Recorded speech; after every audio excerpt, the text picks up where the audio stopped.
Good evening. आइए, जो हम लोग सीरीज स्टार्ट किए थे बीपीएससी 67 का, उसको हम लोग आगे बढ़ाते हैं। और एक चीज़ आपको बता देते हैं कि बहुत सारे अभी अफवाह आ रहे हैं कि अगस्त में एग्जाम बीपीएससी लेगा कि नहीं लेगा।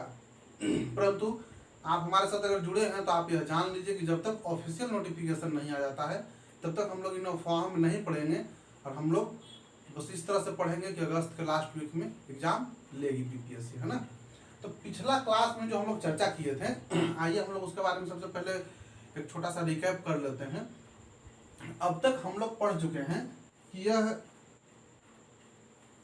भारत है और भारत के बंगाल पे हैदराबाद, मैसूर, मराठा और इधर सिख और इधर अवध, इन तमाम क्षेत्रों पे, साथ ही नेपाल के साथ, बर्मा के साथ, अफगानिस्तान के साथ, इन सबके साथ अंग्रेजों ने एक सेटलमेंट कर लिया। अंततः अधिकार इन क्षेत्रों पे कर लिया। इन क्षेत्रों पे अधिकार करने के साथ हम लोग अब तक देख चुके हैं कि ब्रिटिश कंपनी अपना अपना प्रतिनिधि भेजने लगा, जो यहाँ आकर शासन प्रशासन तथा व्यापारिक मामलों में अपना निर्णय लेते थे। एक डिसीजन के तहत चीजों को चला रहे थे। इतना बड़ा प्रांत था, चूंकि दोनों व्यवस्थाएं, वित्तीय मामला, प्रशासनिक मामला इन अंग्रेजों के पास था, अतः बीच बीच में उसको सुचारू रूप से चलाने के लिए नियम कानून भी ये लोग लाए। जैसे किसी भी देश को सही ढंग से चलने के लिए एक संविधान की आवश्यकता होती है। जैसे अपने यहाँ भारत देश का संविधान है। अब हमारे यहाँ कोई भी क्राइम होता है या फिर किसी तरह के कोई घटना हुई या कोई भी मैटर आता है तो हम लोग देखते हैं कि यह मैटर का संबंध संविधान के किस अनुच्छेद से है। आप देखे होंगे, जैसे अगर समानता की बात किया जाए तो अनुच्छेद 14, अनुच्छेद 15, अनुच्छेद 16, ये सब हम लोग देखते हैं। स्वतंत्रता की बात की जाए अनुच्छेद 19 देखते हैं ना। संवैधानिक संशोधन की बात किया जाए, राष्ट्रपति की बात किया जाए, उपराष्ट्रपति की, तो सबके लिए अपना अपना संविधान में जगह दिया हुआ है। सबका अपना आर्टिकल बना हुआ है कि आप इसी के दायरे में काम करेंगे, इसके बियॉन्ड जाएंगे अर्थात आप संविधान के बाहर चले जा रहे हैं, अर्थात आप असंवैधानिक काम कर रहे हैं। संविधान उस तरह से सोच समझ के नियमों कानूनों का एक संग्रह बनाया जाता है।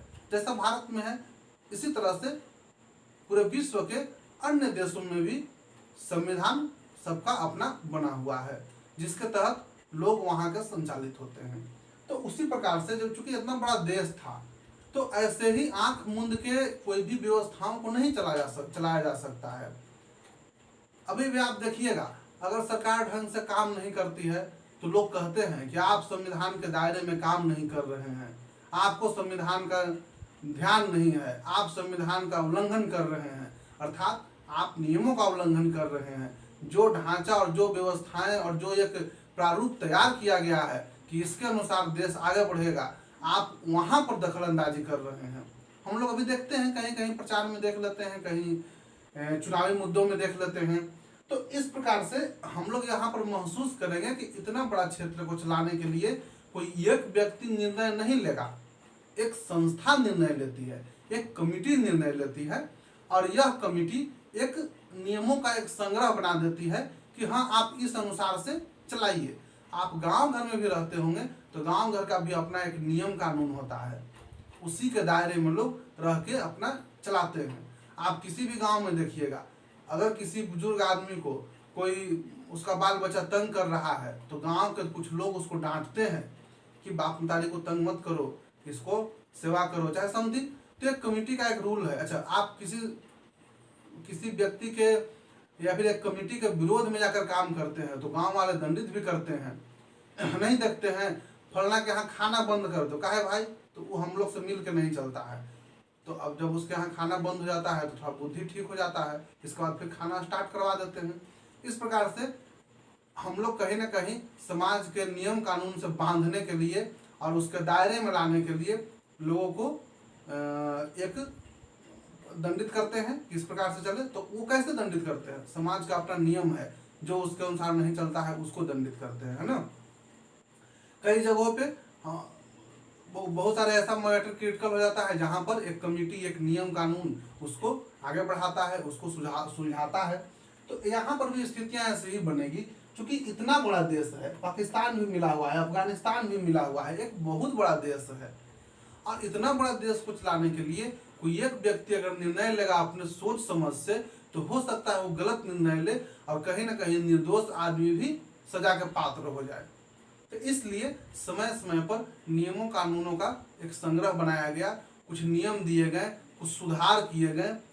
कंपनी चूंकि काम कर रही है तो उसके अधिकार को बढ़ाए गए, सीमित किए गए। तो उसी को हम लोग आज पढ़ेंगे। तो सबसे पहला जो नियम है, अंग्रेजों का जो सबसे पहला नियम है, आप देखेंगे कि जैसे ही 1757 की क्रांति ये हुआ, प्लासी का युद्ध हुआ, और 1764 के बक्सर का युद्ध हुआ, तो यहाँ से कंपनी आश्वस्त हो गई कि अब भारत पे लगभग हम ही राज करेंगे, क्योंकि 1761 में मराठों की स्थिति नाजुक हो गई है। अहमद शाह अब्दाली का भी स्थिति नाजुक हुआ, परंतु वो मराठों को सरिया दिया, क्योंकि मराठा काफी तेजी गति से बढ़ रहे थे और अपना साम्राज्य विस्तार अच्छा कर रहे थे। तो लोगों का अनुमान था कि मराठा राज्य करेगा। अंग्रेज के बारे में कोई सोचा भी नहीं था, अंग्रेज खुद भी नहीं सोचा था, क्योंकि अंग्रेज अब तक सिर्फ व्यापार करने आया है। परंतु इस युद्ध के बाद, पानीपत के तृतीय युद्ध के बाद, यह स्पष्ट हो जाएगा कि अंग्रेज व्यापार नहीं बल्कि भारत पे अधिकार करेगा, है ना। तो आइए, जो सबसे पहला जो यहाँ पर लाया गया, जो इन दोनों युद्ध के बाद जो स्थितियां बनी, ये लगभग क्षेत्र पर अधिकार भी किए। तो जो सबसे पहला नियम लाया गया वह है 1773 का रेगुलेटिंग एक्ट।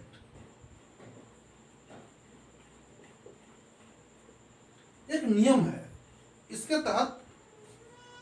इसके तहत व्यवस्थाएं संचालित होंगी। रेगुलेटिंग एक्ट के तहत जो भी गवर्नर हैं वो इस एक्ट को पालन करेंगे। इसमें बहुत सारी बातें हुआ करती थी, हम लोग को उतना बातों के बीच में नहीं जाना है, बस इतना ही जानना है कि 1773 का रेगुलेटिंग एक्ट के तहत प्रत्येक प्रांतों में एक एक गवर्नरों की नियुक्ति हुई, है ना। जैसे बंगाल प्रांत में एक गवर्नर, मद्रास प्रांत में एक गवर्नर, मुंबई प्रांत में एक गवर्नर। ये गवर्नर स्वतंत्र रूप से कार्य करते थे, अभी किसी के अधीन ये नहीं थे, अपने अपने क्षेत्र में अपनी अपनी व्यवस्थाएं स्वतंत्र रूप से चलाते थे और रेगुलेटिंग एक्ट के नियमों के आधार पर चलाते थे। इसके बाद का जो एक्ट होगा वो होगा 1784 का पिट्स इंडिया एक्ट।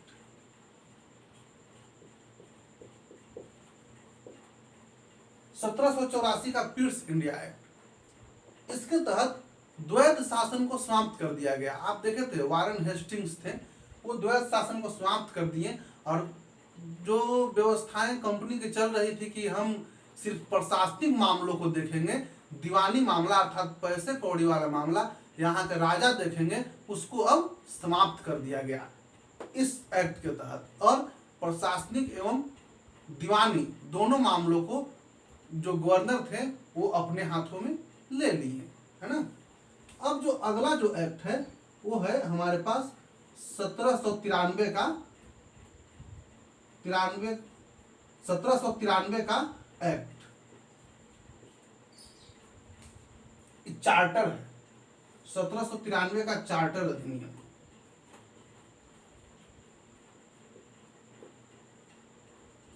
जब यह चार्टर अधिनियम आया 1793 का, तो इसके तहत कंपनी का जो अधिकार था उसको 20 वर्षों के लिए और बढ़ा दिया गया। क्योंकि कंपनी स्वतंत्र नहीं है, कंपनी कहीं ना कहीं ब्रिटिश क्राउन के इशारों पे काम कर रही है। वो अपना फायदा कमाती है, अपने कर्मचारियों में बांटती है और ब्रिटिश क्राउन के जितना शेयर था उसको भी सबमिट करती है। तो 1793 का जब चार्टर अधिनियम आया तो लोगों ने कंपनी का पीठ थपथपाया, वाह बहुत बढ़िया काम कर रहा है, इसी तरह से तुम फायदा कमाओ भारत में, इसी तरह से तुम व्यापार को आगे बढ़ाओ, इसलिए तुमको हम 20 वर्षों के लिए अधिकार क्षेत्र को बढ़ा देते हैं। अर्थात कंपनी अब 20 वर्ष और हमारे यहाँ व्यापार करेगी।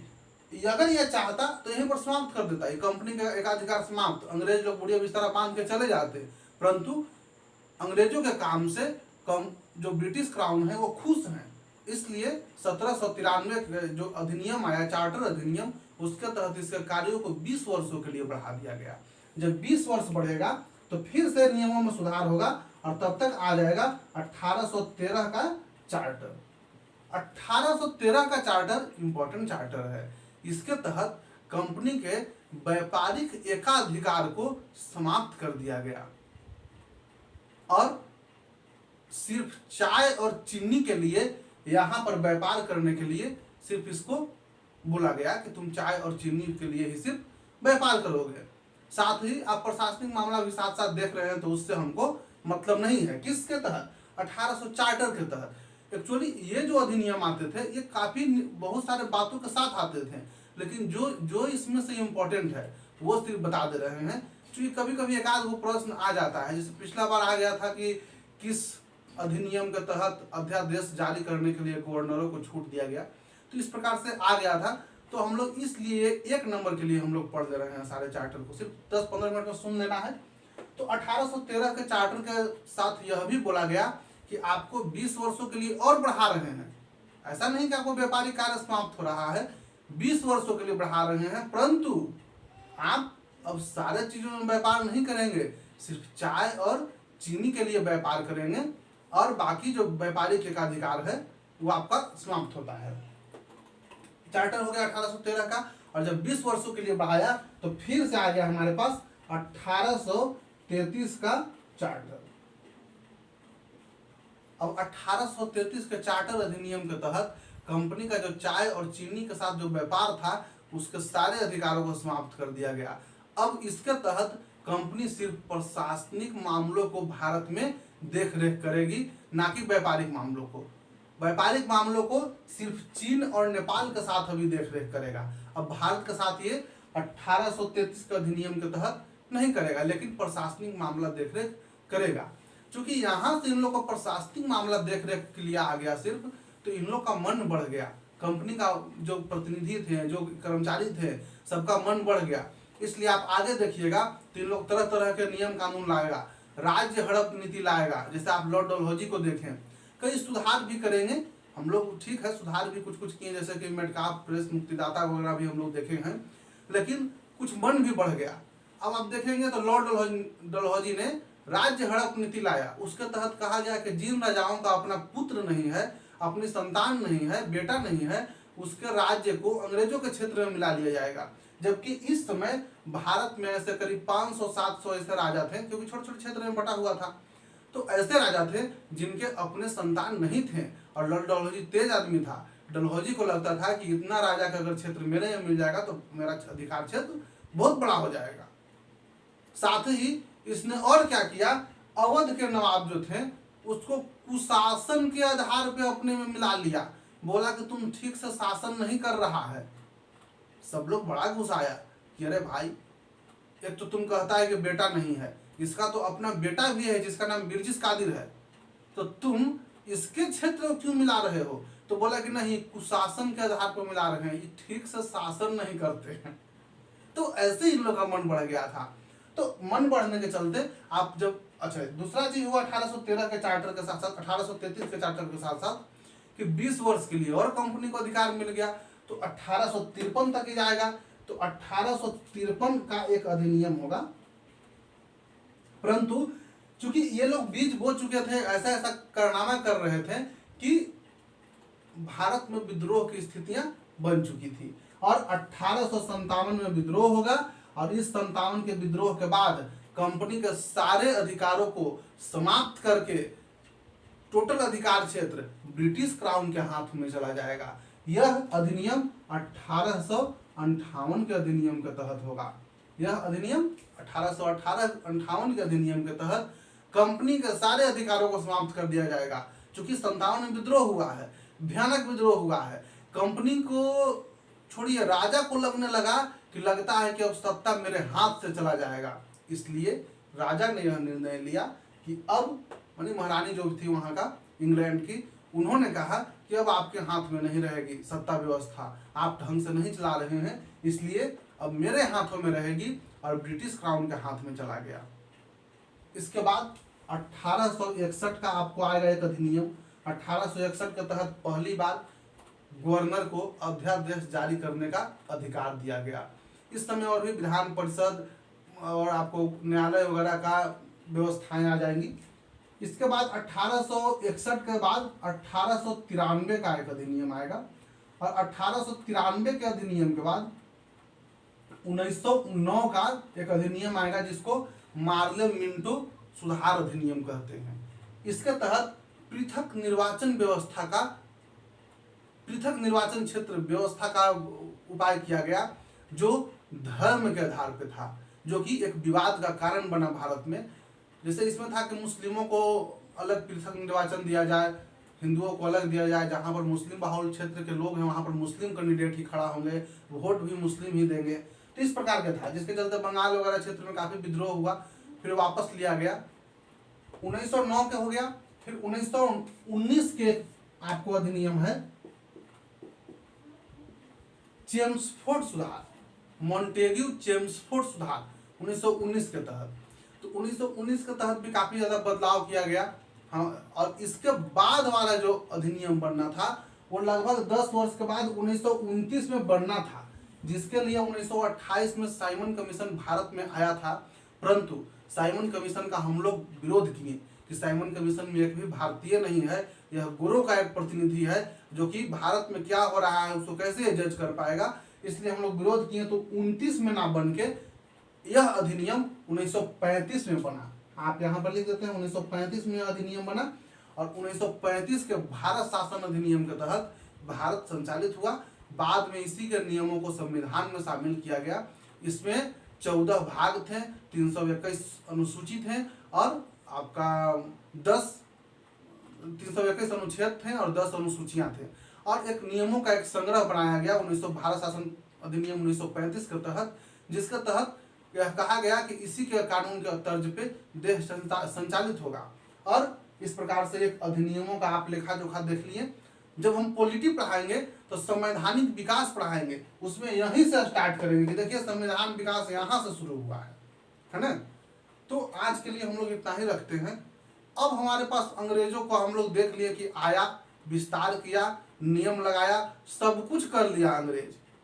अब हम लोग अंग्रेज से त्रस्त हैं, परेशान हैं, क्योंकि कहीं भारतीयों को नहीं लेता है, कहीं सिविल सेवा में उम्र घटा देता है। हम लोग परेशान हो गए हैं, राजाओं को चैन से नहीं जीने दे रहा है। इसलिए जो हम कल का क्लास देंगे 14 अगस्त का, उसमें पहली बार अंग्रेजों के साथ हम लोग विद्रोह करेंगे, और वह विद्रोह 1857 का विद्रोह होगा। हालांकि 1857 से पहले भी कई छिटपुट विद्रोह हुए हैं, जैसे सन्यासी विद्रोह, आदिवासी विद्रोह, बहुत सारे विद्रोह हुए। महिलाओं ने विद्रोह किया, किसानों ने विद्रोह किया, बहुत सारे विद्रोह हुए। परंतु चूंकि व्यापक विद्रोह जो कि ब्रिटिश सत्ता को हिलाने का काम किया, अंग्रेजों को सबक सिखाने का काम किया, कंपनी के अधिकार को समाप्त करके ब्रिटिश क्राउन के हाथों में सत्ता पहुंचाने का काम किया, वह विद्रोह हमारा 1857 का क्रांति था। और हम लोग इसमें देखेंगे मंगल पांडे जो कि हमारे हीरो के रूप में उभरेंगे।